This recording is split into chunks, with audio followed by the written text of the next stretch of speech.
Yeah, I think so. 1 o'clock. Yeah. Good afternoon, everyone, and welcome to the fourth lecture of the course.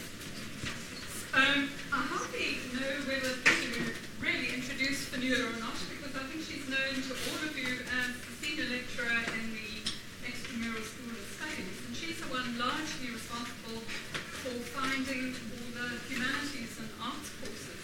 So you can blame her for this course. Credit goes to her. She is also a poet and a novelist. She's been referred to in one review as the Jane Austen of Pulp Bay. I really debated when I was first including a list whether to include Fionnuala's books in it, but I decided because she was South African and her books had been quite promoted, you would probably all know her.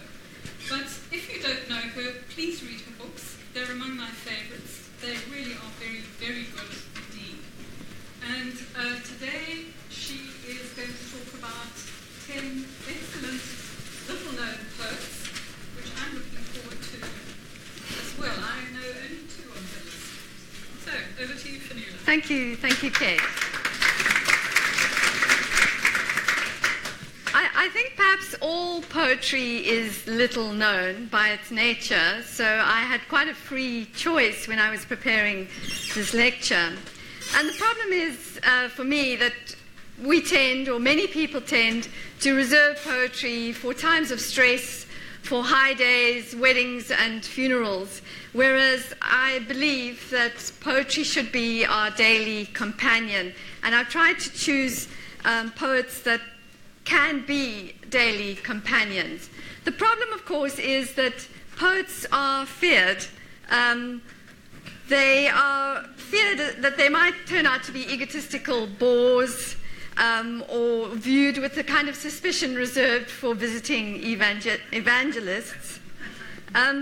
These cartoons, you may recognize, come from the pen of Cape Town's own Gus Ferguson, whose 9th collection, A New and Selected, I'm recommending here as the ideal daily companion. Holding Back was published about 5 years ago, and it's full of poem-like cartoons and cartoon-like poems that have made him such a beloved poet. Epigrammatic poems, deadpan, throwaway lines like, amongst cannibals, the phrase battered wife assumes another meaning. Dyslexic, she signs her letter, lost and lost of love. What poems and good cartoons have in common, of course, is wit, surprise, that yoking together of the unexpected, and then encapsulation, getting to the essence of something. Gus's wordplay and wit make him quite unusual in the South African literary landscape, which I have to say can sometimes be quite humorless. Takes itself very seriously. You may be interested to know that there is a literary friendship between Gus Ferguson and J.M. Coetzee, that they correspond, and that indeed they go on cycling holidays together in France and Italy. So we can't deny that he has seriousness. Now, I have spent many years trying to convince people that this poem is very serious. This is a serious poem about the question of free will. Kamikaze. Like 40 million crack dragoons stood battle-trained spermatozoons. The captain spoke in solemn voice. Although I know you have no choice and little chance, you have permission to volunteer for this emission. Not one comma hesitated. Yes, they all ejaculated. There's so much to relish here, the punning on ejaculated and emission, the unlatinate S ending of spermatozoons, the complete anachronism of crack dragoons. indeed the impossibility of having a crack force of 40 million anything. There's so much I could say about that poem. I will eventually convince people of its absolute seriousness. From the very first, Gus has been known for his preoccupation with that slow and ponderous, seldom loved garden creature, the snail. That's the Grootschlep from one of his earliest collections. And this is Snail Love, a poem in which he combines his two favorite themes, snails and aging. And Gus is the preeminent poet of aging. How lovely is this sensual land beyond the sexual peak, where slow and languid flows each gland, and foreplay takes a week. The snail is not an affectation for Gus Ferguson. It's his true self, and sometimes I think he's saying it's all of our true self, to be slow and humble and sometimes unloved or even despised, dejected, but also dogged, dedicated, joyful, even as jaunty as that cowboy snail riding off into the sunset on his leaf, crying, "Yee-haw!" In a world where everyone seems to be posing for selfies and otherwise posturing, I find Gus Ferguson's humility and self-ironizing a huge relief.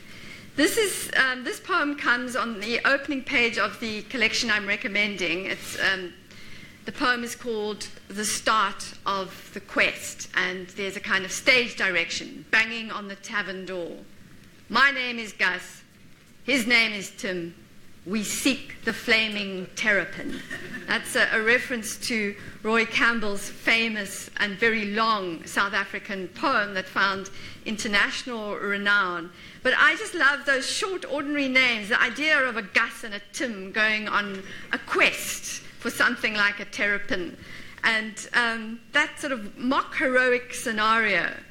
And he does this all the time, this mock heroic thing. Also on the first page, in the actual book, this cartoon is below, he's got this woe-begone looking man, and Gus he's the opposite of the pout. All these people have funny, fallen apart fish mouths, sad and gasping. And this woe-begone man is looking skywards, and like the poet Rilke, is wondering who among the horde of angels would hear him if he cried out. And the lovely thing is there's a tiny, very cute little almost Christmas angel below this character saying, "Me."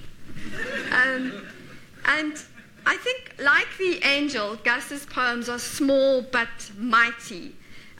They are consoling. They demand participation. This is a big theme with me about choosing the kind of poetry I like.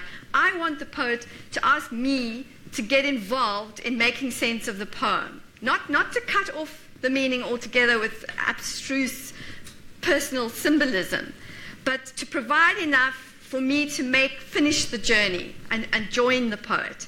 And so Gus does that with ambiguity and wordplay and erudite references like to Roy Campbell, like to Rilke. You can't get these the cartoon or the poem without knowing those things. So now I'm going to send you off on your own erudite search. I believe that there are two French poems that influenced Gus's outlook on poetry. They're not laugh-a-minute poems. You're welcome to read them in either French or English. You will find them all over the internet.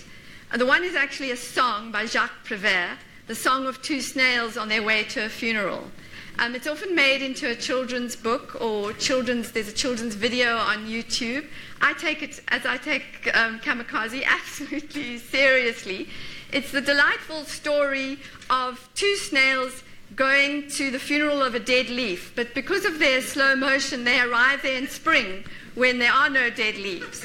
And the sun takes pity on them. The sun shines down on these two slow snails and says, "Little snails, take off your mourning dress, celebrate life, go to Paris, have some beer." So no wonder it's often given to children to read. It's a tonic for us too. And then Charles Baudelaire's absolutely famous The Albatross, which comes up as a reference in Gus Ferguson's poetry, but I think also lies sometimes behind the idea of how he sees himself.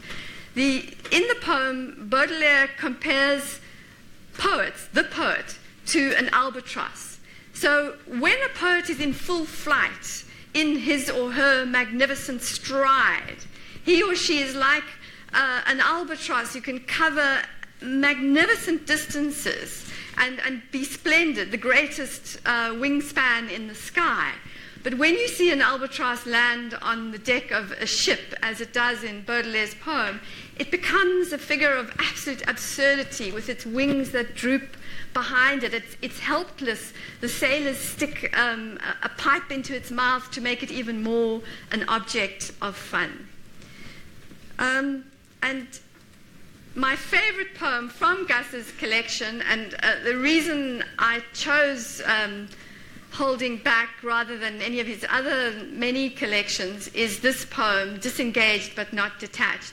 Please notice throughout this lecture my ellipses are for real.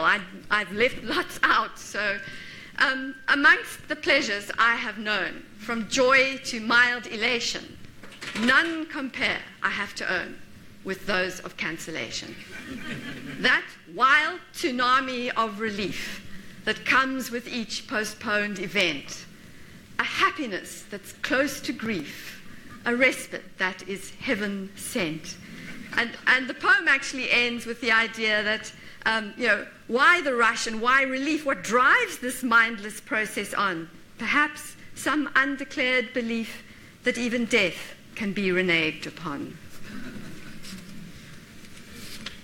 A friend of Gus's is the one-time American poet laureate Billy Collins. Those of you who subscribed to Carapace in the past may have occasionally seen a Billy Collins poem. Not an unlikely friendship, because also very humorous, also the same age group.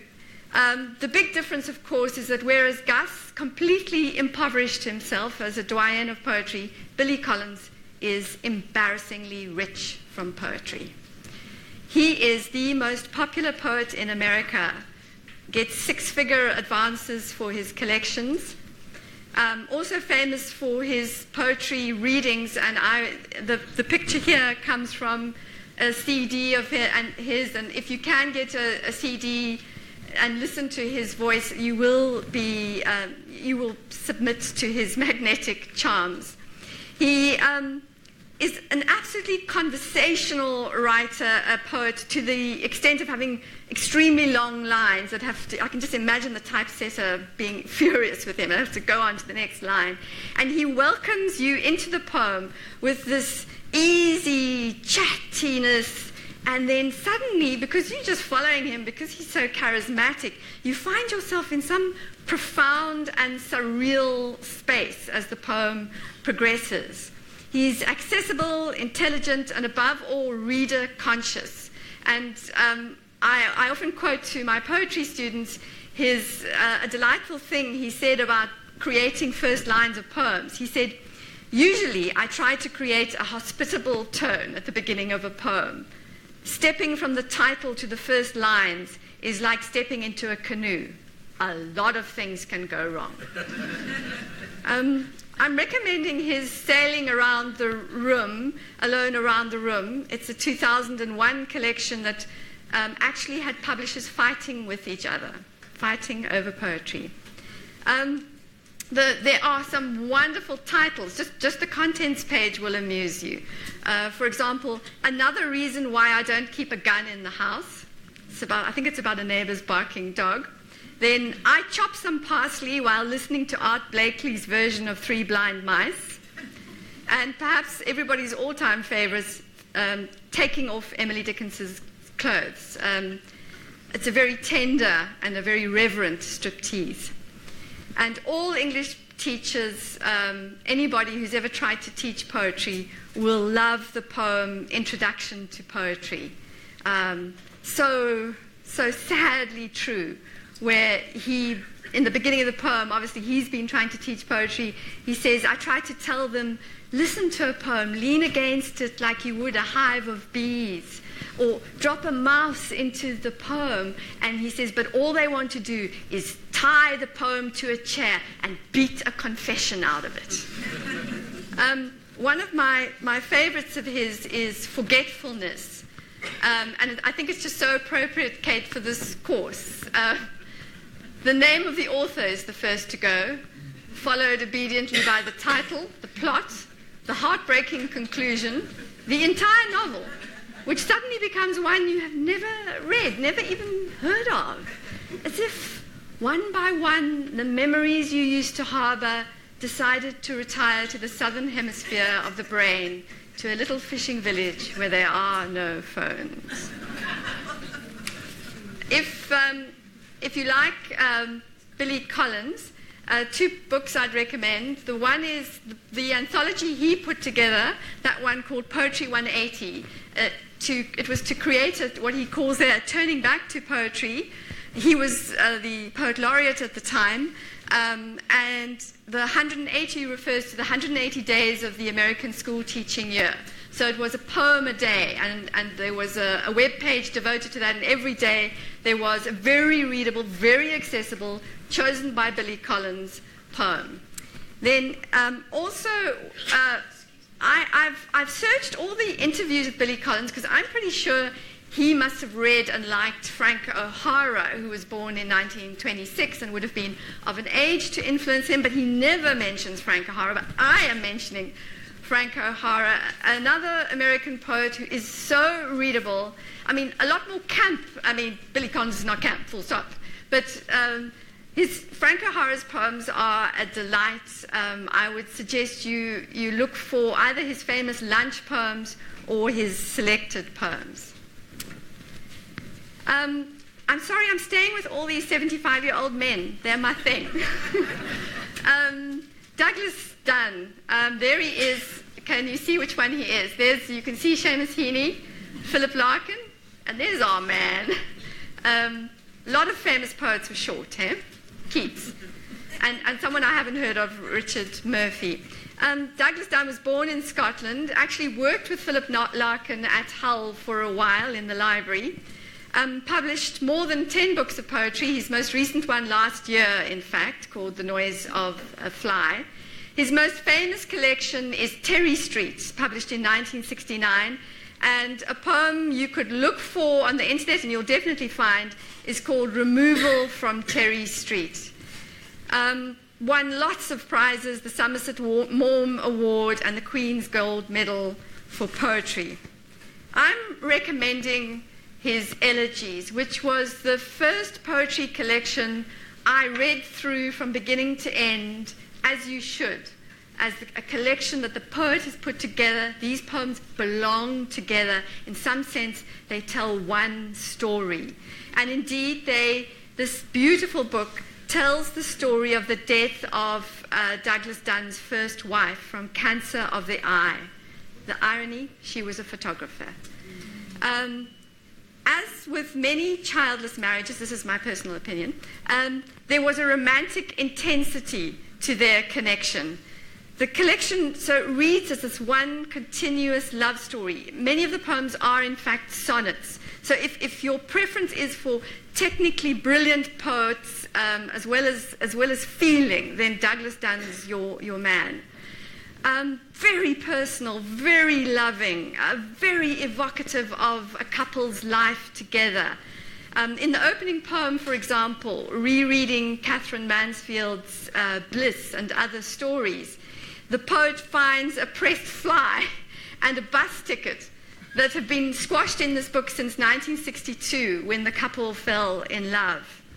And the poems then tell the story of Leslie's diagnosis, her bravery and dignity in the face of well-meaning visitors, her bravery in the face of pain, her sense of her impending mortality, a lovely image, a lovely scene where she's making lists of which of her dresses will go to which of her friends.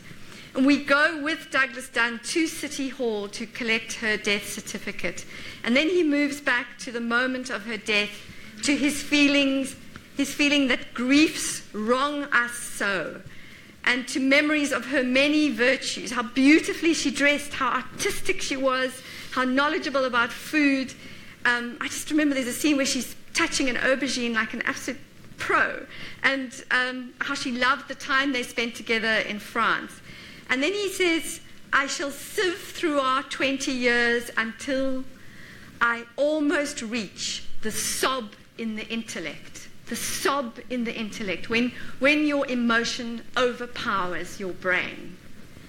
And these are classic elegies. They bring the dead back to life. You feel that you know Leslie Dunn at the end, while at the same time admitting that the dead haunt us. So Dunn's wife remains everywhere around him. And if you've read Thomas Hardy, you'll get some echoes. She waits for me at home tonight in the house shadow. She waters in my eye. She rustles in my study's palm. I'm just going to show you the poem Anniversaries, because I think this poem will speak not just to anyone who's lost a spouse, but to all of us, how we feel about the dead. Anniversaries. Day by nomadic day, our anniversaries go by. Dates anchored in an inner sky, to utmost ground, interior clay. It was September blue when I walked with you first, my love, in Ruken Glen and Kelvin Grove, in Chinnon's Beechwood Avenue. That day will still exist long after I have joined you, where rings radiate the dusty air and bangles bind each powdered wrist. Here comes that day again. What shall I do? Instruct me, dear, longanimous encourager, sweet soul in the athletic rain, and wife now to the weather. Two South African poetry books I would recommend that also cover this difficult journey with cancer would be Beverly Rycroft's Missing, winner of the Ingrid Jonker Prize. Actually, Beverly's in the audience, so if you want to speak to her about getting a copy. And Lynn Breyer, I'm not sure whether this is still available. This was published by Gus's Press. Her Cancer Years. It was published posthumously. I don't think it received the recognition it deserves.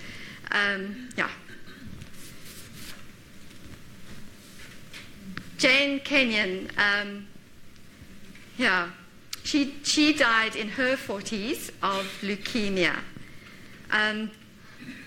The book I'm recommending is called Otherwise. It's her new and selected poems. It was published posthumously in 2006, edited by her very loving husband, the poet laureate at that time, for a while, I don't know, can't remember the years, Donald Hall.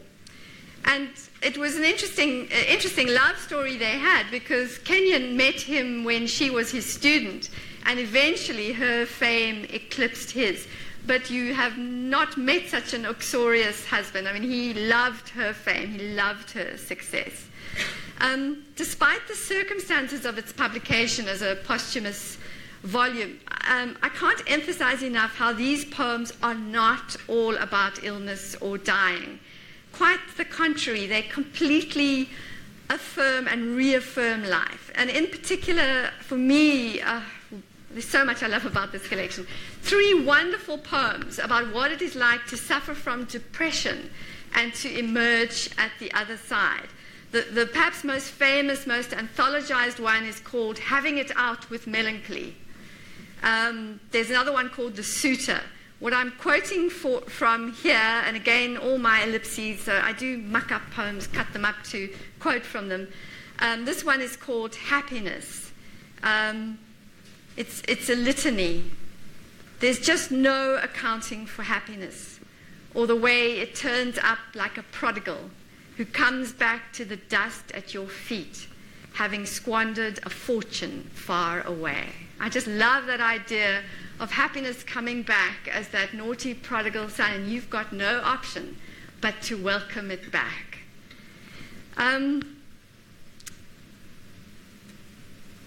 Otherwise abounds in peaceful poems about a stable, happy, fulfilling marriage, contentment, walking the dog, daily routines at Eagle Pond.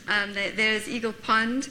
It was Donald Hall's ancestral family home, rural life there, mutual sense of history, ancestry, continuity, gardening, going to church, Donald's illness and his recovery, because the great irony was they kept thinking he was going to die, also being much older than her. The deaths of parents and grandparents, neighborliness, and throughout it all, a constant sense of surprise at being alive and a sense of gratitude. And I think this is one of the most beautiful, beautiful poems of gratitude I've ever read. Otherwise, I got out of bed on two strong legs. It might have been otherwise. I ate cereal, sweet milk, ripe, flawless peach. It might have been otherwise. I took the dog uphill to the birch wood. All morning I did the work I love. At noon I lay down with my mate. It might have been otherwise. We ate dinner together at a table with silver candlesticks. It might have been otherwise. I slept in a bed in a room with paintings on the walls and planned another day, just like this day. But one day I know it will be otherwise. Do you know, when she handed the draft of this poem to Donald Hall, they exchanged poems all the time, that last line read, "It might be otherwise." So she was following the pattern of the rest of the poem. And he writes in the afterword or foreword to the collection I'm recommending to you today, Otherwise, he writes about how he didn't ever really like to interfere with her poems, but he said, you must change that to "it will be otherwise." And I'm fascinated by those magnificent, tiny changes editors can make to a poem. My recommendations to you, so I am not a huge fan of Donald Hall's poetry. I am a huge fan of Donald Hall's prose writing. He is the most brilliant memoirist. So, Kate, he's got to get onto your list one year. The one in the picture is called Subtitled Life with Jane Kenyon. And it's just wonderful to read that alongside her poetry, The Best Day, The Worst Day, Life with Jane Kenyon. But I read in gulps his memoir, Life Work on Eagle Pond, Unpacking the Boxes. I recently had to fly overseas, read on my Kindle Essays After 80, and arrived in Heathrow not feeling at all the worse for wear. So there are more than those, just those. He is a magnificent memoirist.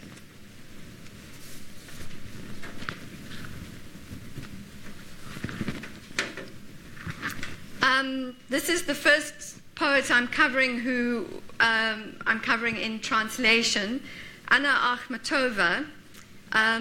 The extraordinary thing about Anna Akhmatova is that she began as a love poet, a woman who happily wrote early poems beginning, "We are all carousers and loose women here." She wrote a poem to Modigliani. She met him on her honeymoon. And the poem begins, "When you're drunk, it's so much fun." So you can imagine the kind of young poet she was to come up with those lines. But she ended up embodying the tragic spirit of 20th century Russia. She was born Anna Gorenko. Her father said, "You're not going to publish poetry under the family name." So she came up with Akhmatova, which is also a distant family connection. Upper-class family. She enjoyed a wild social life and lots of fun evenings at a venue called The Stray Dog. That's a good name for a nightclub, where she met many lovers and famous composers and wrote poems to them. But Russian history caught up with her. The revolution, World War I, the rise of communism and Stalin, the purge. And she ended up composing the most famous, or one of the most famous and moving Russian poems. It's called Requiem. It's a long poem made up of several shorter poems. And the poem had the most fascinating genesis. She was, she suffered so much during all of this. I mean, her first husband was shot by a firing squad. Her son was imprisoned, other lovers too. She suffered starvation, near homelessness, poverty. So she was standing 300th in line before Kresty prison in Leningrad, waiting to hear word of her imprisoned son's fate.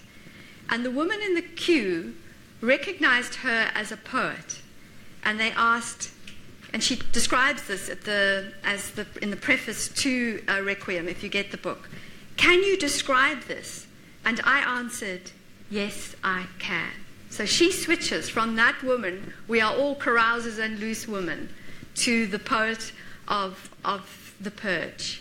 The poem was too dangerous to be committed to paper, so it had to be memorized by her friends. Now remember, I've told you it's a long poem. So the woman took sections and memorized sections. So many poets have cited Akhmatova as an influence that for that reason, if I haven't convinced you yet, for that reason alone, you should read Akhmatova, because you need to know where your own poets are coming from. I would recommend either Judith Hemshameh's translation. That's the one I first bought.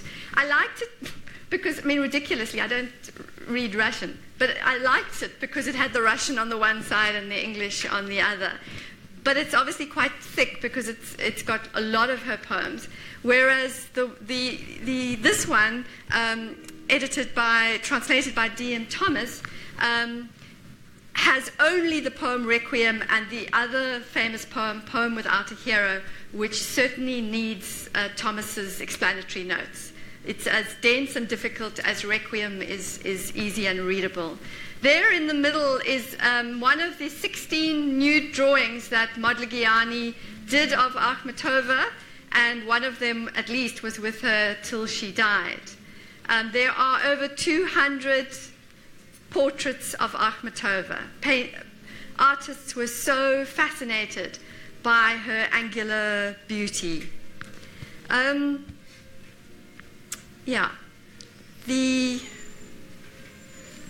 few years before she died, she would work on her poems for over the years, because of course many of them couldn't be published. They were just being circulated privately. So a few years before she died, she added this epigraph to Requiem. I was with my people in those hours, there where, unhappily, my people were. I think those are the most brilliant commas I've ever seen in a poem. It actually begins with, no, not under alien skies, not in an alien country. I was with my people then. And what this speaks to and sums up is Akhmatova's absolute solidarity with the Russian people. The thing that really filled her with dismay was the notion that people would emigrate because of what was happening in her country. And I think in many ways she speaks to South Africans. This poem, Requiem, is stark and moving. It's because of it being made up of shorter poems, and for other reasons, it's quite easy to read. It's also prophetic. She's sitting there, a banned poet, unable to publish her work. And in this poem, she says, "If you erect a monument to me one day," she says to Russia, and lo and behold, there it is. "If you erect a monument, don't put it up next to the sea where I was born. Don't put it in the Tsar's garden. Put it there opposite Kresty prison, where I stood 300 hours and they never unbolted the doors." And that is where that statue stands. She died in 1966 and eventually achieved full recognition in Russia in the late 1980s.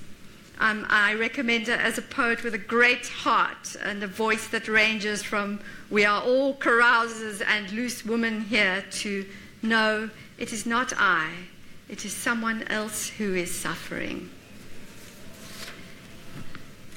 Okay. Wisława Szymborska won the 1996 Nobel Prize. Her oeuvre is actually quite small. She's a Polish poet.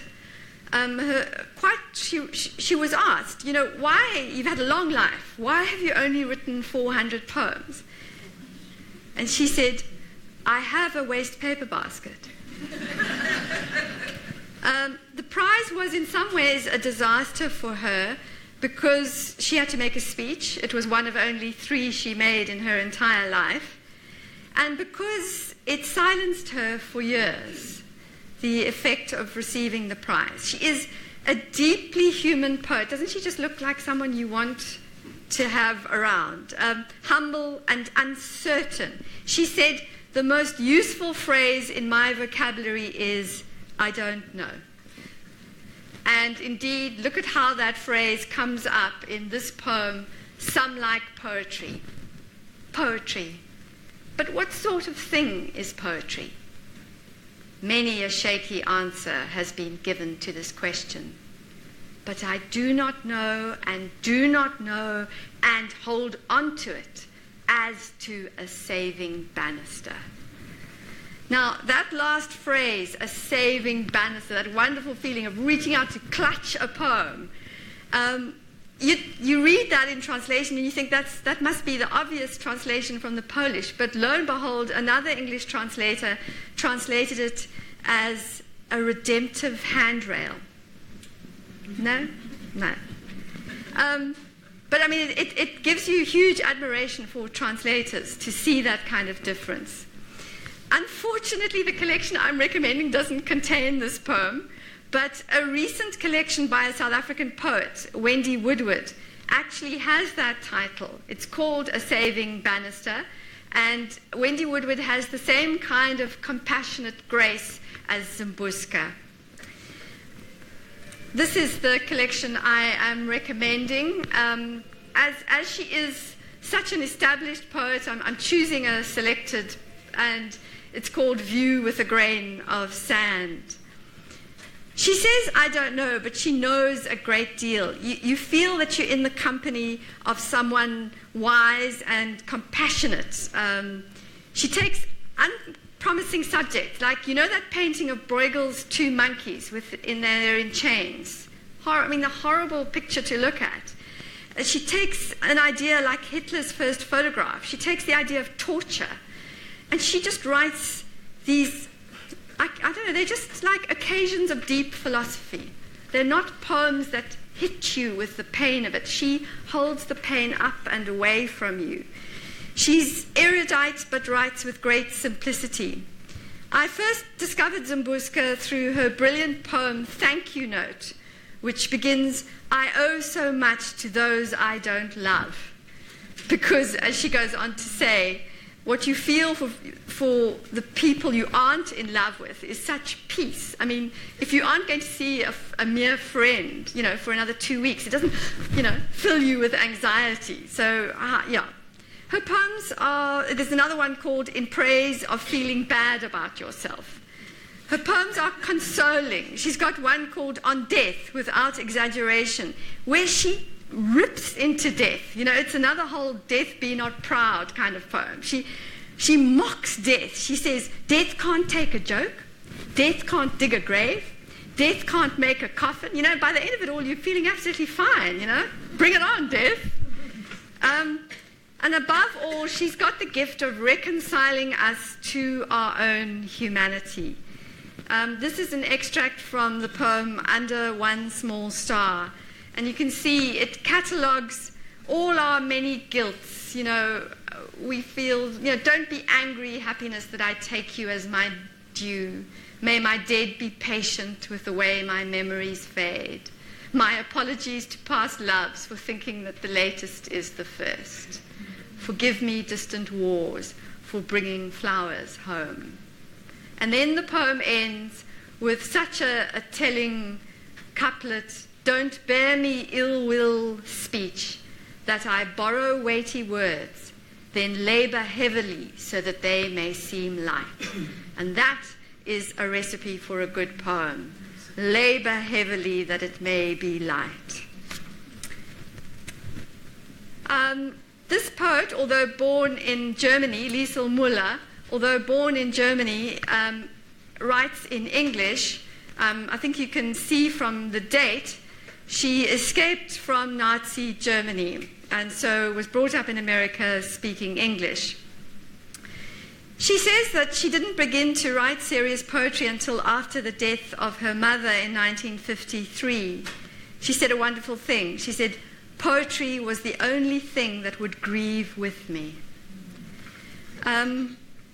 This is the collection Alive Together that I'm recommending. It won the 1986 Pulitzer Prize. And it begins, I'm so happy, with the poem that first drew me to Liesl Müller. It was her curriculum vitae. And it takes elements of the CV, like numbering and economy, and then brings that together with the imagery of poetry to catalogue a life. I was born in a free city near the North Sea. In the year of my birth, money was shredded into confetti. A loaf of bread cost 1,000,000 marks. Of course, I do not remember this. And then goes on, and by the time we get to number 7, my country was struck by history more deadly than earthquakes or hurricanes. I think it's so clever, it's so moving, and you can see how she's controlling something that was quite emotional. And that's the sense you get through all her poetry. It's the sense of looking back. She actually refers to herself as Lot's wife, unable to stop herself from looking back at the place she left. There's a lovely poem called Missing the Dead, about missing her parents. And I think so few adults write about that. Wishing that her parents had been musicians so they could have left some music for her to remember them by, or wishing they'd been stars in the sky so she could still have their light shine on her. There's also this poem from the 1980s. Obviously not everyone in her family got out of Germany, and this poem I've cut it very short, about an uncle in East Germany who insists that unicorns were real creatures, even when he's corrected and say, such a creature never existed. He is certain power and gentleness must have gone hand in hand once. A prisoner of war even after the war was over. I saw somebody wrote that even if she'd only written those 2 lines, that would have been poem enough. A prisoner of war even after the war was over. Perhaps because of her family's experiences, she is a completely empathetic poet. There is this sense always in her poems of, there but for the grace of God go I. So she's got this capacity for adopting the point of view of suffering people. So a silent friend who's confined to a wheelchair, or Helen Keller's first encounter with water, and most memorably, probably her most quoted poem, Monet refusing to have his cataracts operated on. Again, this is very truncated. Doctor, you say there are no halos around the streetlights in Paris, and that what I see is an aberration caused by old age, an affliction. I tell you, it has taken me all my life to arrive at the vision of gas lamps as angels, to soften and blur and finally banish the edges you regret I don't see, to learn that the line I call the horizon does not exist, and sky and water so long apart are the same state of being. She's a radiant poet, deeply intelligent, and a poet of love. Just briefly mention that the title poem, Alive Together, she talks about the miracle of finding herself alive with her husband when she could have suffered a multitude of other fates. This is the poet I think some of you did recognize on the list. Carol Ann Duffy, still alive, poet laureate until May this year. And the collection I'm recommending is The World's Wife. It's been said she has the gift of ventriloquism, and it's certainly true in this 1999 collection. Each poem speaks from the point of view of the wife of a famous or mythical man. And she does it so well that you don't just hear the point of view, you actually believe that Queen Herod or Mrs. Midas is speaking. Mrs. Tiresias is very funny about her husband's gender transition.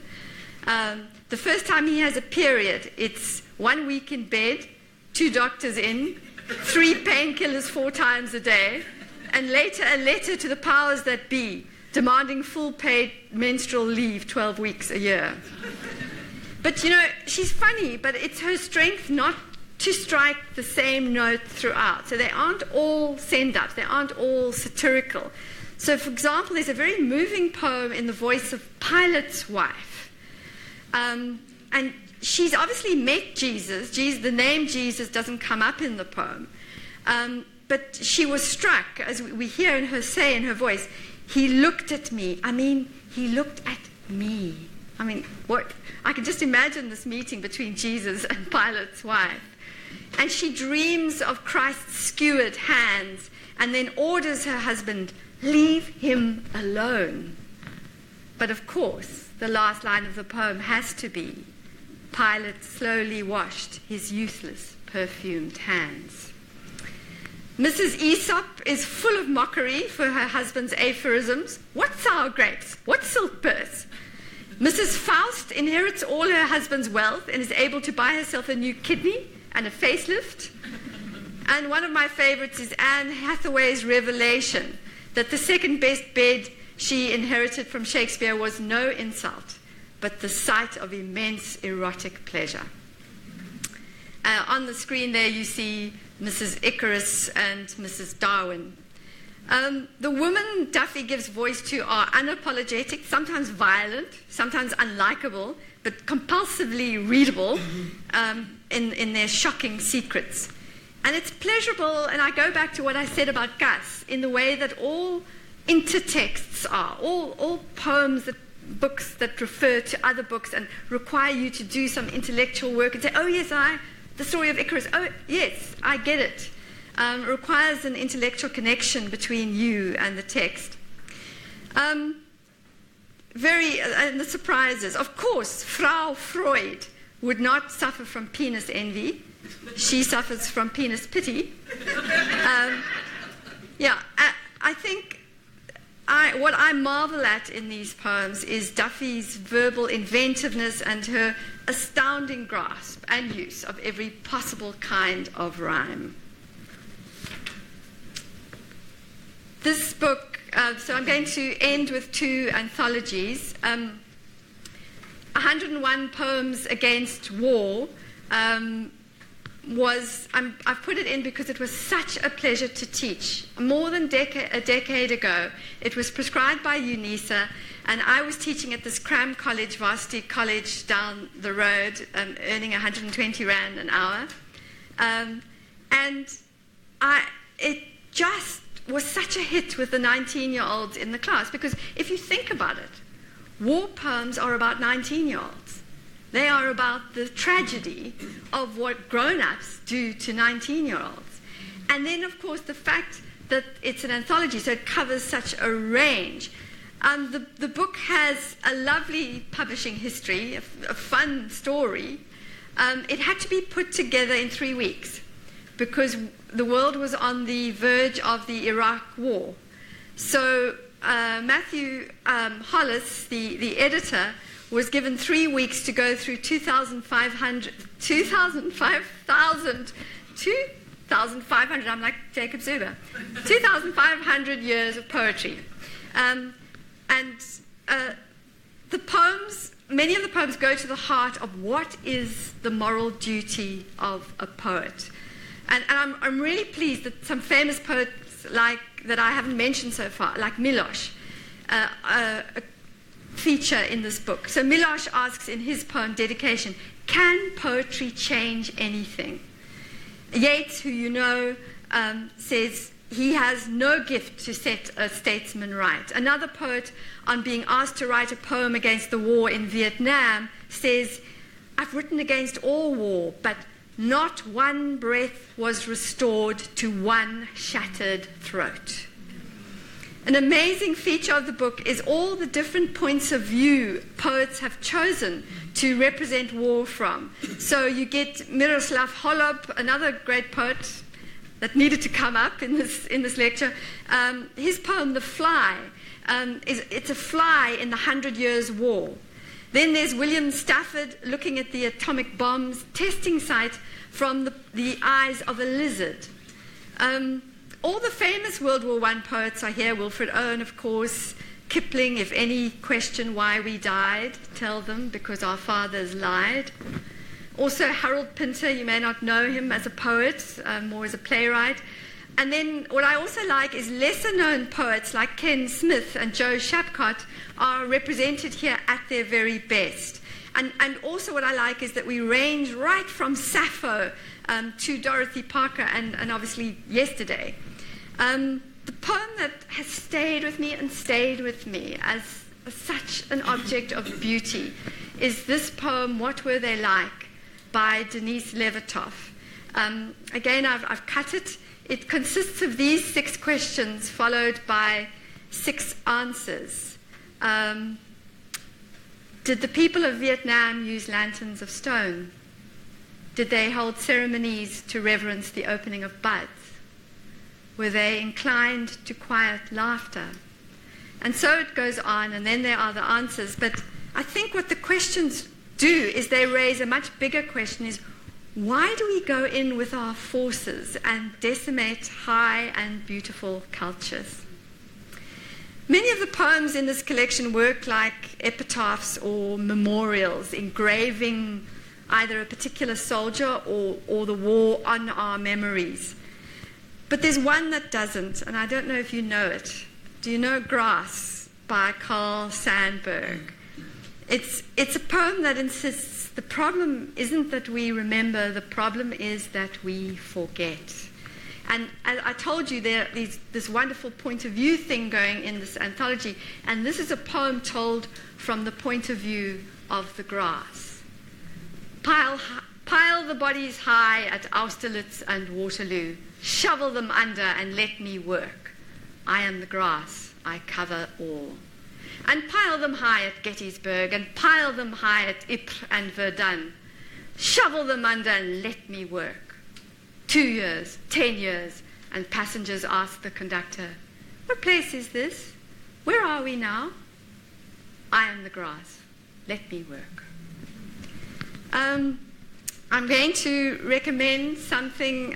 I'm just going to say that the book actually opens with this 2-line couplet that is old from a message from the Spartan dead at Thermopylae. You'll remember the story of the 300 Spartans who filled the narrow mountain pass to slow the Persian advance. They had no hope of doing more than slowing it. Take this news to the Lacedaemonians, friend, that here we lie, who followed your command. I can still hear the crackle of a both proud and satirical 19-year-old voice in that. What I would recommend is something recommended to me by my young friend in the front row, is an essay by William Golding. Do you know it? The Hot Gates, where he goes, it's the first essay in this collection of his writing, and Golding goes to Thermopylae as a tourist to go and see the site, but like any tourist, he first wants lunch. So the essay begins very comfortably with him choosing wine and arguing with the waiter and not wanting to drink. What is the Greek wine you don't want to drink? Anyway, yes, he doesn't want to drink that. And then having some olives, and then suddenly, and it's just so amazing how he takes you and you go with him to the site of the battle, and you get a sense of the Greek felt, whatever the Greek version of felt is, and the heat burning down. And then suddenly he somehow takes you into the battle site, and you get a sense of what it must have felt like for those few boys, those 300 Spartan boys, just waiting to lay their lives down on the mountain pass. My last collection is Staying Alive. It's an anthology called Staying Alive, Real Poems for Unreal Times.